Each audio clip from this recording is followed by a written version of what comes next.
Hello, everybody, and welcome back to Moneyball. It is going to be the January episode today. We're going to get through. I woke up this morning and I've got other stuff I actually need to do, but I just want to play the save. I think these saves are the best saves you can do for content, where you're enjoying it so much that you want to play it like your own personal save. I think that's when it comes across the best, and it's always the most authentic and it's always the most fun to do. I just want to keep playing this. I wish I could have just kept playing all last night, but I got to a stage where I think I pretty much on and off recorded all day yesterday, which was Saturday, today Sunday. I spent all weekend basically recording and editing videos. Yeah, I'm enjoying this series, loving the series. I just want to get through it as much as I can, because I just want to start seeing the success part of the save. I always feel like that in my Moneyball saves, I have the best impact when the new gen start to come through and they become starting players at other leagues. So we're probably a couple of seasons away from, I think, us really turning the table. I think what's unfortunate is just that we've not had that success early. It would have been really nice to have just had that one cup win, but to have not had any of that and not even be in Europe for multiple seasons now in a row, I know. Yeah, not great, is it? But it's all about the journey. It's all about the journey. I say this to everybody else. The content saves are the best saves when there's a bit of jeopardy in there too. Nobody wanted to have watched this series and watched my team win the league first year and then win the league every year. Nobody would have found that fun, would they? This is way more fun. I'm getting hate mail in the comments, loving it. Everybody's questioning, everybody's doubting the Moneyball system.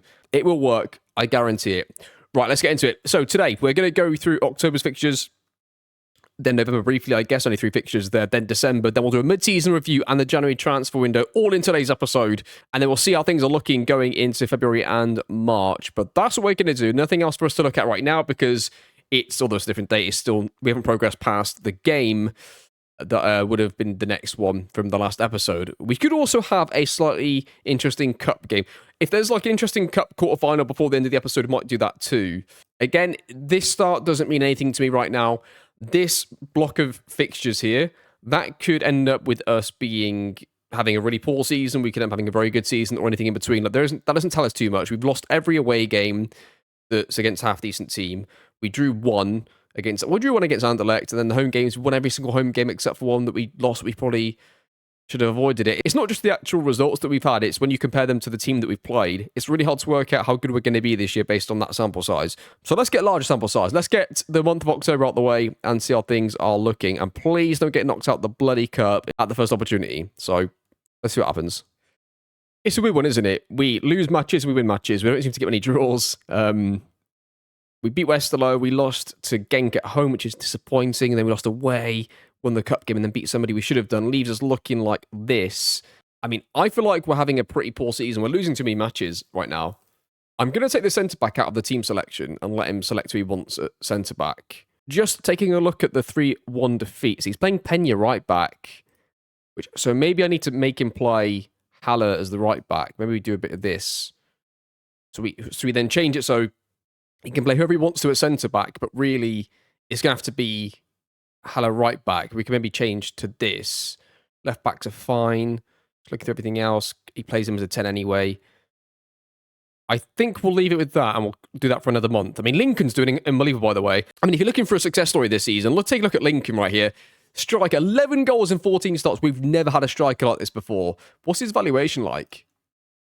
Still currently the same, but that's an incredible season. He's doing it everywhere he goes. He's banging in the goals. So, yeah. I'll tell you what we'll do. We'll come back after the 3 games in November, plus the first game in December, because that's a cup game. So we'll come back on the 5th of December, and we'll see if we're into the quarterfinal of the cup, as well as the 3 league matches, and see where that leaves us. Belgian's wearing thin, Cesc. Not going to lie to you, mate. This is not looking good at all. Do we just make the change now? I don't see the point in giving him any longer. I think it's time for Marco Silva, to be honest with you, viewers. I really do. I just don't accept this. Again, is Bruges top again? So the same manager's top again with Bruges. I know that they've got better players than us. Actually, Bruges' manager's only just left. They've actually had a caretaker for a little while. Now they've got a new manager who's going to come in. He was playing 3 at the back, this guy, for a little while. So there we are. Where did he go, incidentally? Went to Mainz. All right. I just don't see... Even if we recover, this is the thing, right? This is the problem now. Even if we were to recover this position, I have zero faith that he would maintain the recovery for the rest of the season. I've lost faith already. It's the fact that we've lost, 7 matches already? We only lost 10 no, so we only lost 9 last. He's gone. I'm sorry, but I think he's got to go, hasn't he? I tell you what, I'll give him the next 2 matches, right? There. And if he doesn't get 4 points or something here, if he doesn't get 4 points out of those 2 matches, I think he's got to go. But we'll give him 2 matches and see how it comes back. But even to take this Bruges game here, who are in the relegation zone, incidentally, like, look at the XG. What are we doing? Like, lots of possession. Yeah, that's great. You know, turn it into some chances, why don't you? Like, what are we doing? And, like, looking at the team he selected, he's got the 2 best wingers in the team. He's got a great number 10. He's got Umbiamba playing pivots. He seems absolutely desperate, and I mean desperate, to play Pena, and I don't know why. I'm going to force him to play this centre-back as well. I've had enough of this. Right, play that team for 2 matches. Oh, the goalkeeper's out. Well, good luck with that as well then, I guess. He's going to have to do it with the backup goalkeeper. But play that for 2 matches, and let's see how we look after the next 2. See you in a second. Right, Cesc, it's been lovely meeting you, mate. It's been great to have you to try. Now we know what we need to do. He's played, the team have asked him to play. They've got a 2-0 win in the first game against Ghent and then lost at home to Anderlecht. That looks like a relatively sane team. Lost in that one. We did manage to get the win against Ghent, but I just think that it's time to move on. Like, he's getting a lot of possession, right? And there are times where I feel like that if we just take a quick look at the team detailed stats, that we're top of average possession. Like, we've got a complete change in team philosophy here. But the results are now significantly worse. Like, that's just awful. Like, I know 4 points, right? All of a sudden, a quick change could get us up there. But, you know, on the flip side, we're only 5 points ahead of 13th. And I feel like that letting the season play out is a mistake, is how I feel. Because I feel like I know what's going to happen here. I've seen this before. Don't forget as well, we've got 2 away games coming up that we're probably going to lose. So it's going to get worse before it gets better. It's a tough one, this. Because I do like the change in philosophy. Let's just take a quick look at some of the team stats, right? Before we make the decision, let's look at some team stats. We'll sort of do the mid-season review right now, even though it's not quite the mid-season yet. Right. Goals per game, 10th. Right, let me get out of the way. Non-penalty expected goals for 13th. It's just not good enough, is it? It's just not good enough. Passes completed, 2nd. Chances created, like relegation zone for chances created. So what we've done is we've swapped defending our possession for being in possession slightly more, but then still going nowhere with it and creating nothing. So, but see, the fact that we've got the highest possession and the highest dribbles per game really is perplexing that we're not creating more chances. We lose possession quite a bit as well. Expected goals against, we're doing decently well. It's really weird that we are bottom of OPPDA, to be honest. Okay, I'm going to give him a couple matches, and I'm going to ask him to play both Hidalgo on the right and Jonathan's on the left. And the only thing that's saving him is I sort of feel like that if we had a slightly better team, the kind of football he's playing, and it's not just the possession, it's the amount of dribbles per 90, which is impressing me. To have both of those in the same team is impressive. So I have a bit of hope, but that's the only thing that's really saving him. Let's go game by game and see what happens. The first game finishes in a draw, and they scored a 94th minute equaliser. Game 2 was a 1-1 draw. Again, away from home. I mean, we gave up a lot of XG. I mean, we're creating possession, but we're not creating that much each game. I'm getting a bit annoyed now with this team. Right, one last game. Club Brugge to save himself. 0-0 draw. 0.19 XG. The possession and the style of football is nice, but we're here to win. We're here to create a team to win. That is the only thing that matters. So, unfortunately, I think the time has come. I think we're going to let go of Cesc. I think he's a half a season to get us improving. We're only really 6 points off of 4th, which is one way to look at it, right? But we are showing absolutely no indication whatsoever we're going to do that leap. We're just playing really poorly. Take a look at his last win against AA Ghent. Did we actually play well in that game? We played pretty well in that game. We kept the ball from them. We stopped them creating any chances, and we did create some chances for him. But still, 1.44 XG is all we managed to create. We've got a 77% possession against this team here. I mean, the possession's off the charts in some of these matches, but when you're giving up 3 clear-cut chances and 4 half chances up at home, like, it's not a good possession team, is it? It's possession for possession's sake. there's two things to it, right? Yeah, we've got loads of possession, but we don't create anything with it, and we are, vulnerable to the counter-attack. I think it's one thing, right? If you're a possession-based team, you don't create many chances, but you control the game so well that you don't give up many chances, that's okay, but we're not doing that. We're not being able to do that.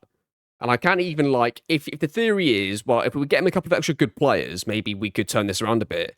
I'm not even sure that we can do that because we don't have any money. We only have 2.05 million. So we would have to sell somebody to then reinvest that money into the players. It's a shame because I do actually want Cesc to work, really. I want him to succeed. But it's hard to find any metric that's going to give me any confidence for this.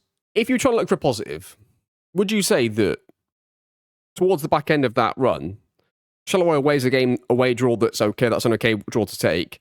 Standard Liège away is definitely fine because they're at the top and they're a decent side. And then Club Brugge at home, they're top of the league. I'm tempted to give him January, and he'd have to get a minimum, right? That is, I'm going to say probably 9, but at least if it's any, right, okay, let's say this. Let's give Cesc January. If that's anything less than 7 points, even if he loses any of those games, he's out. He's got to really get 9. But if he gets 7 and he gets through in the cup, we'll definitely say fine, and he might get the rest of the season. But I'm not gonna. If I get really concerned that I think he's gonna do us in, I'm not gonna just give him to end the season for the sake of it. I'll sack him past March if I need to. If I feel like the things are going wrong, we'll give him January. And we'll look at the transfers. And looking at the transfers right now, if we're going to do business, we've got to sell somebody. To be honest, I'd love to sell Buddy Pena so he doesn't play him. He did sign in January, didn't he, last year? So, to be honest, I'm going to sell Pena. I have no idea why he likes to play him so much, but I'm going to sell Pena. We'll get 5 million for him. All of the wingers have a lot of interest. We get quite a bit of money for them. Mateus has got interest. I'm not interested in selling a pivot player, really. I mean, any of the wingers, I guess we could technically sell because they obviously aren't doing as much as we seem to rate them. They're not really doing the business. So it's not they're bad players, but, they're not doing anything to keep them here. We just do this. Sorry, who else have I missed here? That's what I've missed. So let's just take a look at these lads here. Sorted by starting appearances. Duels per 90, Suarez is at the top. Quite a lot for that. Cross completion's pretty decent too. Sprints per 90. That is wingers that I've got next to me here. So let's look at dribbles per 90. We are going to be above that. Cross completion is, that's relatively fine. Let's look at open play key passes per 90. We look at 1.5. So Cerdes is the only player that's really hitting that. And he's got the most dribbles per 90. So far, Cerdes is the one that is hitting everything. Chances created per 90. Look at 0.48, he's above that. Progressive passes, he's above that. Shot on target ratio is way below, and conversion ratio is pretty much awful. So to balance it out, we need somebody who's hit. If Cerdes is going to hit these stats, we need somebody to hit similar stats. If they're going to be slightly lower, that's fine, but then they have to be good here. So looking at this at a snapshot, I would say Hidalgo and Cerdes are the two best wingers off of the performances. Oviedo is in the squad as a backup striker anyway, so that's fine. I mean, Carl's back. If he's got interest, I think I would be happy to let him go now. He's not really doing much anyway. He's not really playing, so he can just leave. I think Pena leaving would be the best thing financially for us. Haldasar's got some interest, but he's not really worth that much money. So going back to this list here, I don't want to sell either of those two. They're the two. It's not that they're both just good players, even by the coach's ratings. They're both the highest performing wingers by quite a distance, so I don't want to lose those. Jonathan's only just signed, so he's not really going to go anywhere. Muller's out for 2 days, but he's back. So Pena can leave. I think if I'm going to sign anybody in January, I'm going to be looking for a first choice right back and then maybe a winger. Do you know what? I don't know really, because where's the creativity supposed to come from? The two wingers are doing well enough. So I've just been through and looked to see if there were any right backs that we could sign. And the answer really was no. There are 3 players that I've just basically scouted for now. And when it gets into January, I will show you them. We'll go through the stats and see if they're worth signing. But I just wanted to see if there was a few players. I've just sent out some scouts to see. But if they don't come up with anything good, then we could really be in a bit of trouble. Okay, let's get into January. Let's get past the first cup game and let's see if we do sell any players leading up to that game too. I'm going to arrange a friendly, I think, between now and then, because whenever I leave it to the manager, they don't seem to want to put a friendly between this game and this game. So I'll have to put one in myself, I guess. But I'll see you in a few weeks. We'll get into January. We'll sell Pena and then see what we're going to do in terms of signing a right back, and then probably need a backup centre back too. Okay, so Fernando Garques was somebody that I looked at in a previous season, and he had like absolutely outstanding stats. And I don't remember the reason why I couldn't sign him in the end, but I've just had an offer accepted for 3.8, and it's 4.6 if he plays 50 matches. And we're going to be selling Pena for either 6 million straight up or 6.25 over installments to Getafe. So either way, we're going to make I guess, profit and look at it that way. We're going to sell a player and bring a player in for less money, but I think he's actually a better player. So, that's always a positive too. He wants this. We're going to try and get him to like 975. We'll try this. Try that. Nope. He's taken that. Okay. Okay, so we've got 2 options here. We've got Garcia and Ruben Sanchez for potential right back. Garcia is playing in the Norwegian League, and Ruben Sanchez is playing in the Spanish second tier. Dribbles per 90, we're looking for 2.08. They're both slightly below on that, but again, that can always be because of the role. Garcia's got a cross completion of 21%, and Ruben Sanchez of 13. They're both pretty good, and Ruben Sanchez is close, but Garcia is well above what we're looking for. Both players are above the sprints per 90 that we're looking for. Open play key passes per 90. We're a tiny bit low on that, but Ruben Sanchez is a bit closer. Chances created per 90.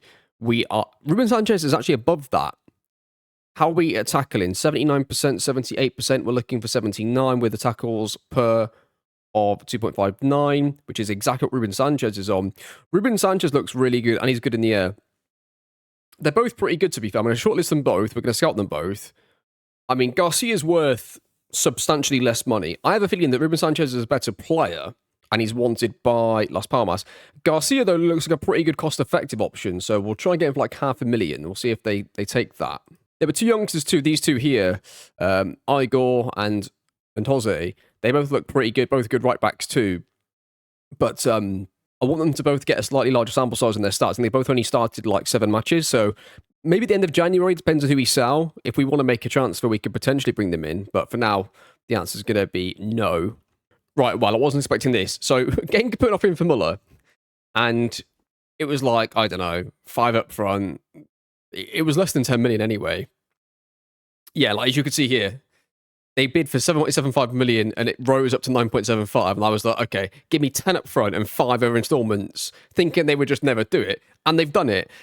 I mean, I would take that. I think any player we've got isn't worth that money. So I'm actually going to take that for Muller. And then we'll offer him out for like, somebody wants him for that straight up, they can have him. And then what we'll do now, and Jim Penny has just accepted that I'm going to let him go to them, but our right back's out for the next game. So he can stay for this next match and play it right back for the next one. That'll be his last game for us, I would have thought. But this Muller one's interesting. So it allows us to now go and negotiate, or search rather, some pivot players. Okay, so Fabian Angel here from the Colombian First Division. We have got open play key passes of 1.07, which is slightly lower. Chances created per 90 is actually quite far above, and progressive passes is slightly below. Pass completion is pretty good. Passes completed slightly lower too. So he's okay. He's not amazing. He'll be under consideration though. So Breno, comparing him to Fabian Angel, he's on a lot of wages, to be fair though, Breno.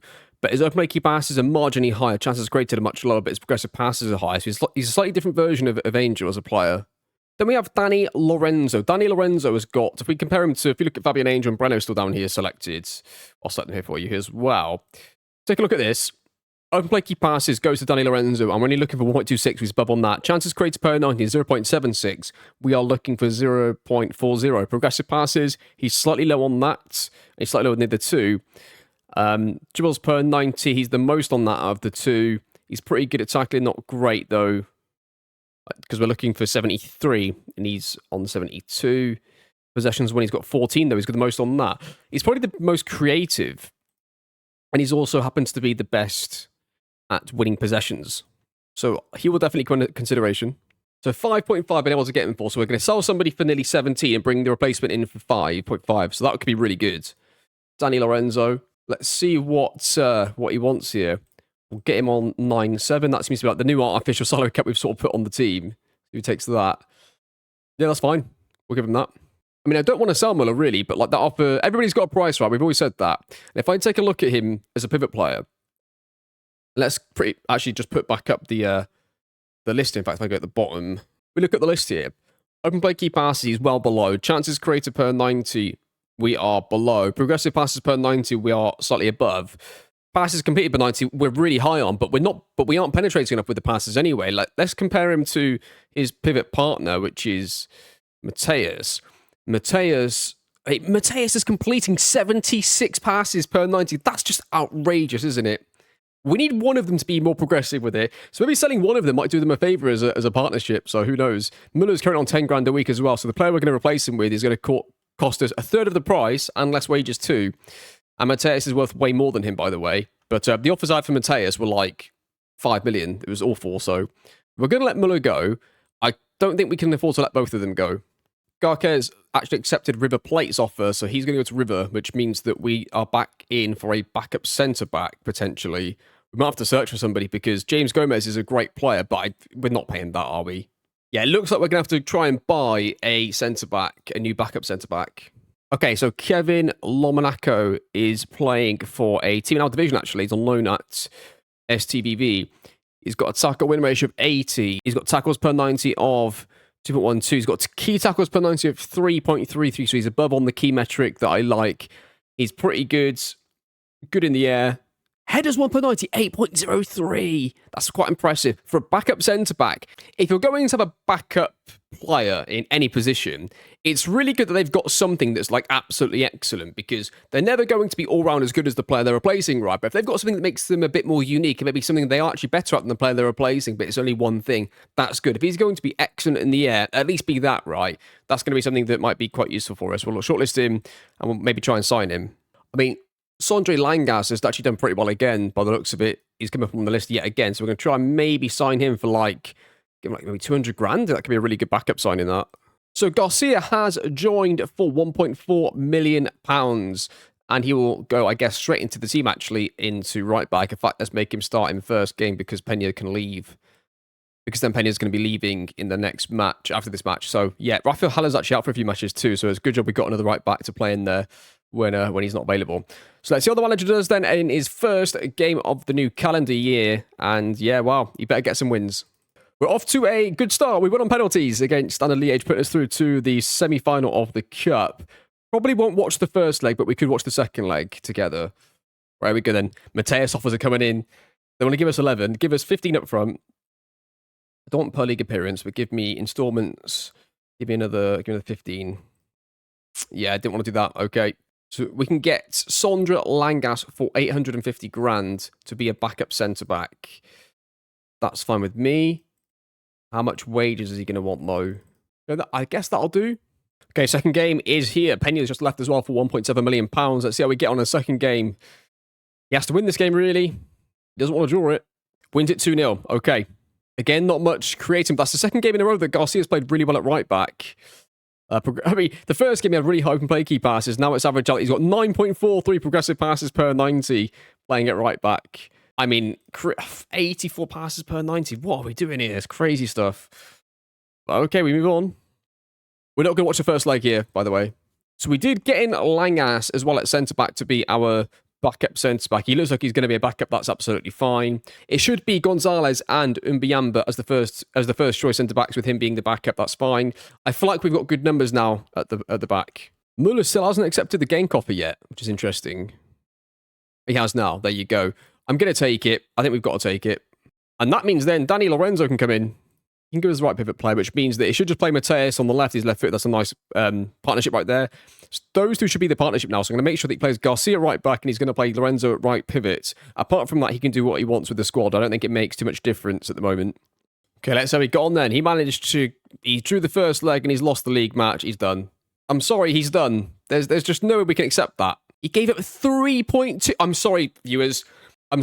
I know some of you are going to love the style of football that he's been playing, but to give up 3.26 XG, right, to a team that are 15th in the league is just unacceptable, isn't it? We all know that. Definitely 100%. Sorry, Cesc, your time has come, mate. Right, Cesc, unfortunately, the time has come to move on. Performances have not been good enough. Performances have been really poor.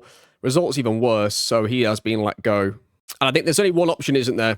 And I think the time has come. There's only one option that I see. Marco Silva looks like he should be the one to bring in. It could be anybody with attacking mentality, really. I like the two tendencies that De Rossi has here. Plays out of defence and uses intense pressing. And then Marco Silva's got quite a few, but a lot of them are to do with, like use of substitutes. And I mean, this one doesn't matter. That one doesn't matter. That one doesn't matter, really.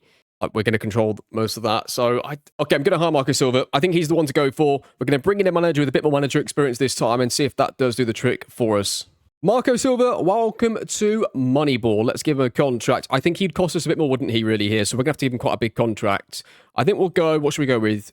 Should we go 35 grand a week? We'll go with on a 2.5-year contract. I think that sounds about right. We'll go with that. He's going to start off with both right backs out injured, certainly, which isn't a good start for him. But, yeah. I mean, look at Danny Lorenzo. Open play key passes per 90 in 2 matches under Cesc. He had 0.0. Chances created per 90, 0. But his pass completion was 96%. Like, what are we actually doing in these matches? Probably should have watched some more of them. They get the ball, give it 5 yards sideways, 5 yards sideways. We'll go back to the keep. What have we been doing? Like, for fuck's sake. Get some forward passes in, lads. You know, the players in front of you, directly between you and the opposition's goal. Progressive pass. Progressive pass is what we're looking for. What was his progressive... okay, so I'll tell you what. Without even a look at the matches, I know what's happened here. Because look at his progressive passes. 2.50. Yeah, he's got his 55 passes per game. 96% pass per completion rate. In fact, they actually talk about this in How to Win the Premier League. When they talk about... Ian Graham talks about when Liverpool wanted to sign a midfield player and Brendan Rodgers wanted Joe Allen. And when they looked at the metrics, the recruitment team didn't think that Joe Allen was going to make an impact to Liverpool. That he was a good player, but the metrics he was going to bring to Liverpool wasn't going to take them to the next level. But it was a manager that he already had that player at a previous club, and that happens in football, and he wanted that player. But according to the data, that was never going to be the correct signing for that moment. And they're probably right, because Liverpool got much better later on. But yeah, I mean, look at this. Let's just see how much this changes, right? I know Danny Lorenzo, it's only going to be 2 matches, but let's just see in 2 more matches how much this changes. I know it's difficult because now it's 2 games without a win, it's different oppositions and that kind of stuff. Although West Villa, we play them again in a second, but let's just see what happens in that. And if any transfer activity happens between now and the end of the window, you'll come back with me. But I mean, I think for now, we've pretty much done everything we're going to do. I think we'll probably just leave it as it is for the rest of the season, but you never know. It depends if Mateus gets an offer in on him or not for a lot of money. Okay, so his first game. Let's see how he gets on against Lowell. We're currently 9th. We're 11th, by the way, which is just ridiculous. 3-1 win away from home. Yeah, that's more like it, isn't it? A bit of goals, bit of XG coming in. Not that much XG, but there you go. Managed to create, well, let's be honest, it was quite a close game. 0 clear-cut chances for either side and the half chances being equal. But we don't have our first choice right back in right now. We've got a centre-back playing right back because both of our right backs are out. So, yeah, that is something to just be aware of. And look at that. Lorenzo gets himself an assist. I want to see the goal because if Serdes scored it, I don't think this will be from a set piece. I think this will be a legitimate open play assist from our new signing at DM. Yep, it's going to be. Look at this. So we're going to get the ball here. Play into Lorenzo, plays first and pass into Serdes, who goes through a shoot. And I think I'm pretty sure he's he's right-footed. But he scores a lot of goals here on his left. Yeah, he just loves it. He just loves it on his left foot. There you are. Good start. We'll move on. Right, Genk have offered Hidalgo. My only concern, right, is that it's dangerously close to his release clause. So we're going to try and give him a new contract. Now, he's a great player. That's really the maximum I'd like to spend on wages. Can we get that? Right, let's just see what we can do here. Relegation release clause of 5. How about that? No. Okay, he's taken that. I just wanted to do that before, like, these eventually offer his release clause all up front, which I'm sure is coming pretty soon. I really don't want to do that right now. Not this season. Maybe in the summer's fine. Give us a bit of time to get somebody else pretty decent in. One other thing as well, don't forget, when I started myself as the manager of the team, I just gave myself my real life credentials, which was B license and, you know, a non-professional footballer. So if you do this and you set yourself with the maximum stuff at the start of the game, you're probably getting an easier start. You've got a better chance of getting off to a better start, of course, then. 200 feet at home to Westerlo. Great.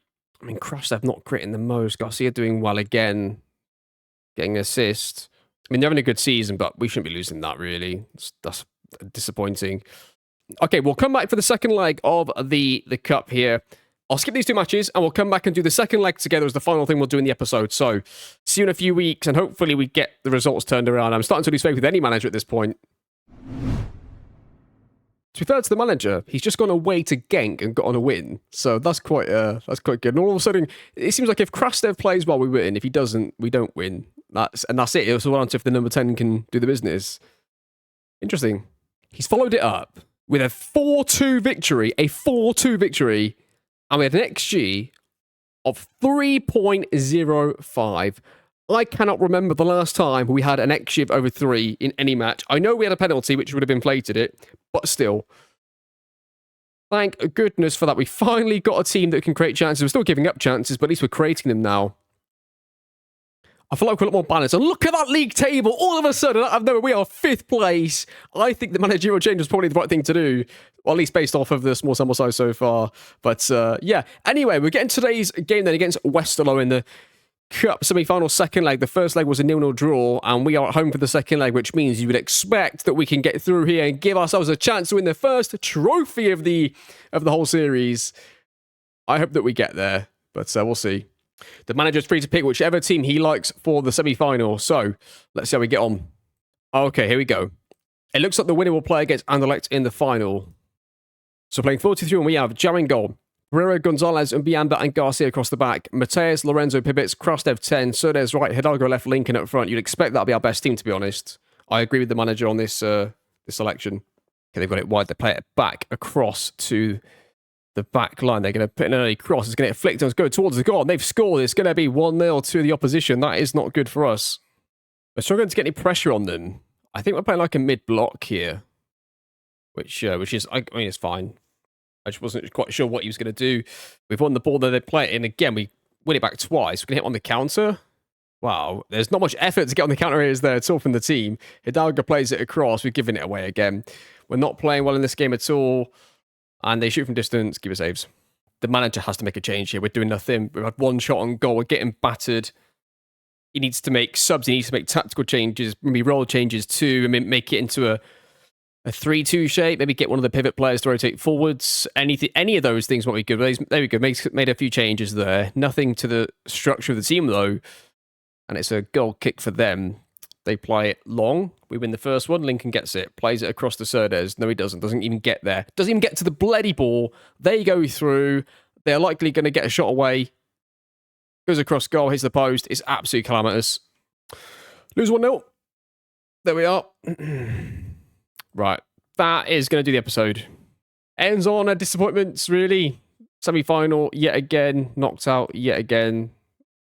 And because there's no European football, there's nothing else to look forward to in terms of winning trophies, of course. But hopefully, uptick in performance in the league is going to be something to look forward to. I mean, the fact that we're finally there. I mean, thank God. The fact that we spent most of the season between like 10th and 13th was just ridiculous. And it's still like really close, but we finally won a couple of games on the bounce and got ourselves in a slightly better position. So, I mean, that was the crucial thing, right? Is we couldn't win 2 games in a row. In fact, did we do it in the entire season? There. The 2 games in August was the last time we won 2. This is the only time we won 2 matches in a row in the league.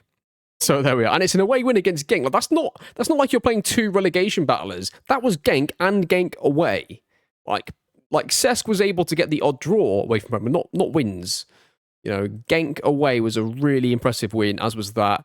I mean, I don't know what to say about that game that I just watched. Disappointing, but there we are. Finished 1-0 to Westerlo. We're out the cup, and that's going to do it for today's episode. So, thank you very much for watching. Hope you're enjoying the series, everybody. When we come back next time, we'll come back. I'll probably do these 3 games off of camera, so you'll join back with me as we enter hopefully in the championship group. I guess that'll be something to look forward to next time. When you next come onto the episode, you won't know if we're in the championship group or the second group. And yeah, almost worried to play these games, but we'll see what happens. Thank you for watching, and I'll see you all, of course, next time.